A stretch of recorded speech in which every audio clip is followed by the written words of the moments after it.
Salut à tous, j'espère que vous allez bien, c'est votre bon vieux Sledging qui l'a proposé, eh bien un focus, et oui le premier focus de l'année, un focus dont j'en profite pour ceux qui n'ont pas pu le voir, de vous souhaiter une bonne et heureuse année, un meilleur vœu bien sûr avec le football. L'année 2017 a été riche en enseignements et forcément on retournera en 2018 donc sur les terrains de Ligue 1 et championnat, Ligue des Champions, etc. etc.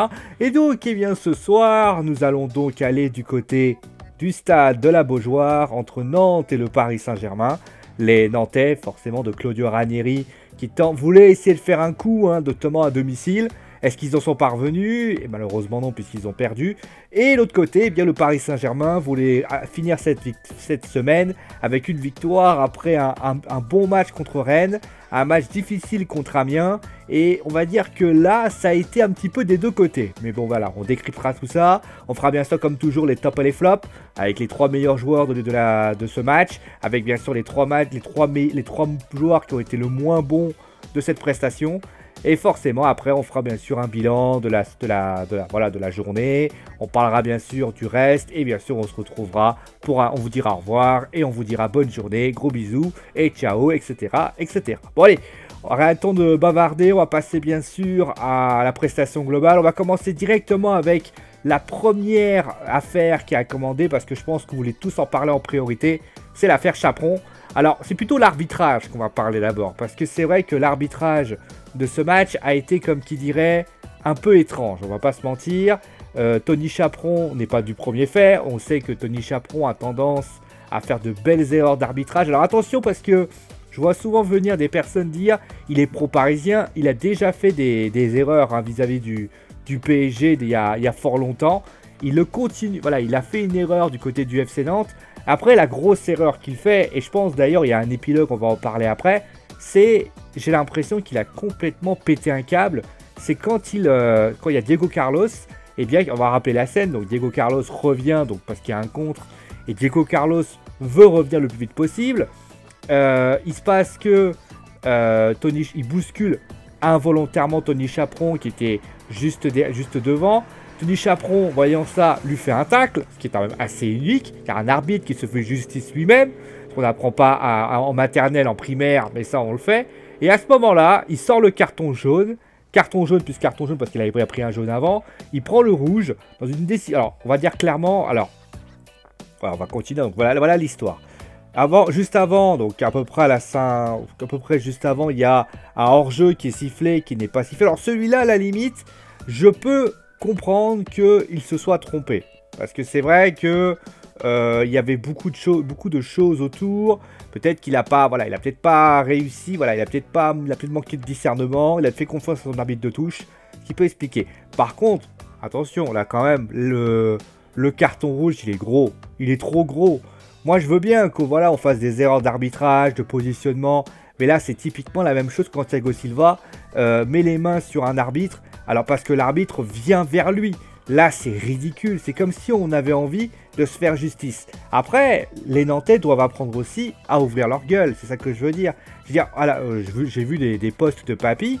Si Papy avait été sur le terrain, ça aurait été très énergique. Et je pense que c'est ça aussi qui a manqué du côté du Nantes. C'est que Nantes n'a pas assez crié. Je pense que Nantes a été très calme, aurait dû limite dire ouvertement, voilà, c'est pas normal. Il y a ça, il y a ça, il y a ça. Je pense que Nantes a fait cette erreur-là. Après, le PSG, ça les arrange, bien évidemment. Mais attention, parce qu'après, on va dire oui, mais le PSG est favorisé. Vous allez voir que le président Kita d'ailleurs a râlé, etc. Mais je pense que Tony Chaperon c'est pas la première fois qu'il fait ce genre d'erreur. C'est toujours un peu la même chose, c'est-à-dire qu'il fait des erreurs grosses comme sa main. Et le problème, c'est que quand on serre fort, eh ben, ça fait mal. Et c'est ça la réalité. C'est que moi, je pense que Tony Chaperon, doit... là, il a été d'ailleurs, pour information, on va quand même le dire, il a été suspendu à titre conservatoire. Donc ça veut dire qu'il a fait une grosse erreur, que a priori, il a commis une erreur monumentale. Et c'est là que, il faut faire preuve de discernement. Et c'est là que j'en veux justement aussi aux arbitres de Ligue 1, qui n'ont pas ce discernement que, par exemple, ont les arbitres anglais. Je suis allé voir le match entre Liverpool et Manchester City. Oui, il y a des erreurs d'arbitrage. Ça arrive, les erreurs d'arbitrage feront partie du sport.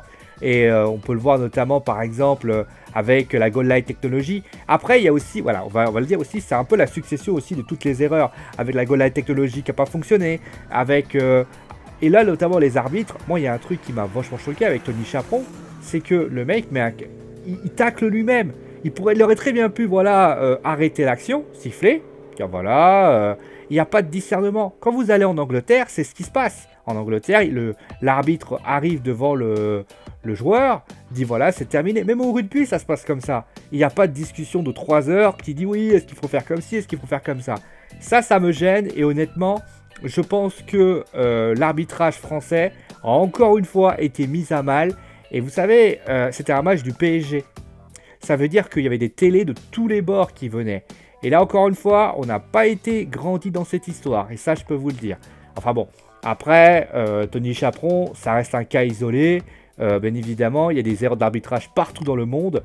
Mais alors, celle-là, elle est très grosse et elle serait pas bon pour le business. Bon, en tout cas, au niveau des deux équipes, voilà, c'était important d'en parler. Au niveau des deux équipes, donc on va parler rapidement. Le seul regret que j'ai envie de dire à propos de Nantes, bah, c'est qu'ils se sont réveillés encore trop tard. Ils font une très bonne, enfin plutôt une bonne deuxième mi-temps, mais alors la première mi-temps, on les voit pas. J'en avais l'impression qu'ils avaient décidé d'arrêter de jouer. Alors oui, Paris était très fort. Il y a eu deux matchs en fait. Il y a eu un match première mi-temps où Paris a littéralement les a marché dessus. Et il y a la deuxième mi-temps où Nantes a vraiment fait... Et la légalisation, elle est pas loin. Il y a un but notamment sur hors-jeu. Bon, après hors-jeu, voilà. Et des occasions, etc., etc. Donc il y a quand même des bonnes choses. Mais moi, là où je veux en venir, c'est que je pense que Nantes a fait une erreur. C'est que voilà, alors après, on peut dire ce qu'on veut, mais il faut que les équipes qui jouent contre le PSG ne se réveillent pas juste une mi-temps. Parce que le PSG, bah... Et d'ailleurs, ça, c'est un truc, d'ailleurs, je tenais à le dire. C'est quelque chose que le PSG, en ce moment, fait de plus en plus. Avant, le PSG fatiguait ses adversaires en première mi-temps. Et en deuxième mi-temps, le PSG écrasait. C'était souvent ça que ça se passait. Là, c'est l'inverse. Le PSG met une grosse pression en première mi-temps et ils font une deuxième mi-temps moins bonne. Et c'est ça qui est assez étonnant, c'est que finalement, c'est la fraîcheur physique du PSG qui était plutôt leur force ces dernières années, devient un peu leur faiblesse. C'est-à-dire qu'ils n'arrivent plus à tenir sur la longueur. Est-ce que c'est... Après, c'est sans doute lié à un problème d'effectif. Je suis désolé, encore une fois, je vais me répéter. Mais à partir du moment où vous avez un milieu de terrain qui tourne à 3 milieux de terrain, avec Mota qui est absent, avec Draxler qui n'avait pas été titulaire, au bout d'un moment, les esprits commencent à se fatiguer. Et c'est ce qui s'est passé. Mais là, très clairement, Nantes aurait pu, j'ai envie de vous dire, aurait pu littéralement revenir sur l'égalisation. Va gagner, je pense pas. Mais égaliser, je pense qu'ils auraient pu. Et là, c'est vraiment dommage qu'ils n'aient pas réussi. Moi, en tout cas, je pense qu'ils méritaient l'égalisation. Ça va faire plaisir à Aloïs et Papy que je dise ça. Mais après, le truc, c'est que les occasions, heureusement que la défense parisienne a bien tenu aussi. Hein. Kipembe et Marquinhos ont fait un bon match. Mais tu te réveilles pas en deuxième mi-temps. Il faut vraiment tout y aller. Alors après, bien évidemment, est-ce que c'est une nouvelle stratégie des joueurs adverses aussi, l'équipe adverse, de dire on va y aller mollo le temps que... Non, il faut y aller à fond. De toute façon, tu vas t'en prendre. Donc voilà, pour moi, c'est mon point de vue personnel. Après, tu peux prendre 6-1, mais de toute façon, 6-1 ou 1-0, ça va pas changer grand-chose. Bon, pour revenir à pour continuer mon débat, voilà un petit peu pour Nantes. Et finalement, on va dire l'inverse pour le PSG. C'est ce que je disais, tout simplement. Le PSG a fait une très bonne première mi-temps, où Nantes, on les a pas vus. Mais comme pour Dijon, comme pour toutes les équipes en ce moment, ils sont impressionnants. Mais ils baissent le pavillon au bout d'un moment. Je vais prendre le cas de Monaco. Ils ont fait... une excellente première mi-temps au Monaco, même jusqu'à la 60e minute, et après, plus personne. Alors après, quand il y a 2-0, le match il est plié, le match il est tranquille, mais quand t'as t'as 1-0, le match il est... Là, tu paniques un petit peu. Et là, j'ai vu notamment des choses aussi qui m'ont un petit peu surpris. J'ai vu un Cavani un petit peu plus esselé que d'habitude. On sait qu'il y a eu des soucis, notamment dans le camp parisien, avec notamment les retards de Pastore et de Cavani. Est-ce que ça a eu des influences dans le groupe? Thiago Silva n'était pas titulaire, donc peut-être aussi ça peut avoir des incidences. Il n'y a que Mbappé finalement qui a été vraiment remuant. Di Maria a marqué son but, a fait son job. Mais on voit que le PSG est en manque de souffle. Il y a un match encore le mercredi, il y a encore un match le samedi, il y a beaucoup de matchs en janvier, il ne faut pas croire. Hein. La période de janvier est l'une des périodes les plus difficiles de la saison, parce qu'il y a énormément de rencontres. et les joueurs n'ont pas eu le temps, ont pas beaucoup de temps pour récupérer. Et en plus, c'est là où il y a les blessures. Notamment, on l'a vu, Mota s'est blessé contre Rennes.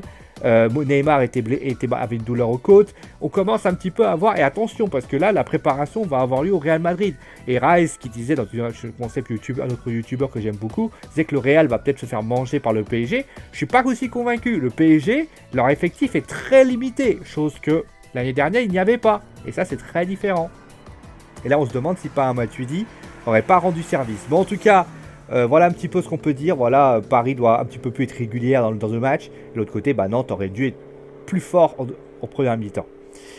Allez, on va passer maintenant au top et au flop, comme d'habitude. Alors, les tops et les flops.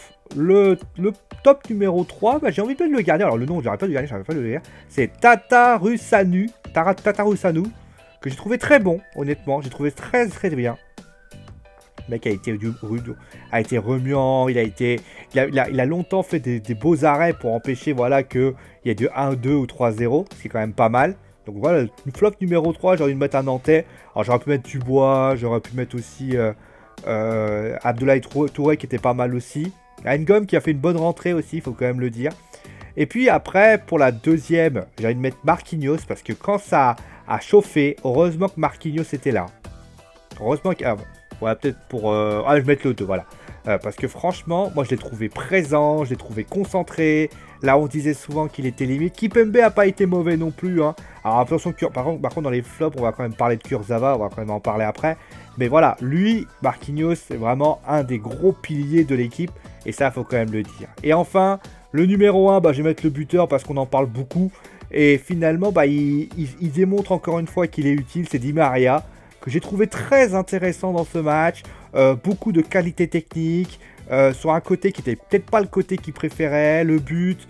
Vraiment très très bien dans ce match que j'ai trouvé très intéressant. Moi honnêtement, il m'a fait plaisir Di Maria. À lui maintenant d'enchaîner, hein, bien évidemment. Mais ça fait déjà 3 matchs qu'il fait et 2 matchs de beaux matchs. Il est en train de monter en puissance, Di Maria. Et avec le match contre le Real qui arrive, bah, c'est plutôt une bonne chose. Allez, on va passer maintenant au flop. Et là, vous allez voir que les flops, bah, vous avez le premier. Alors, le premier flop que j'ai envie de mettre, c'est vous avez vu, hein, c'est Cavani. Cavani que j'ai trouvé transparent. Honnêtement, il fait une passe d'ess, mais qu'on soit clair là-dessus, à part la passe d'ess, il n'y a rien. Il n'y a rien, franchement.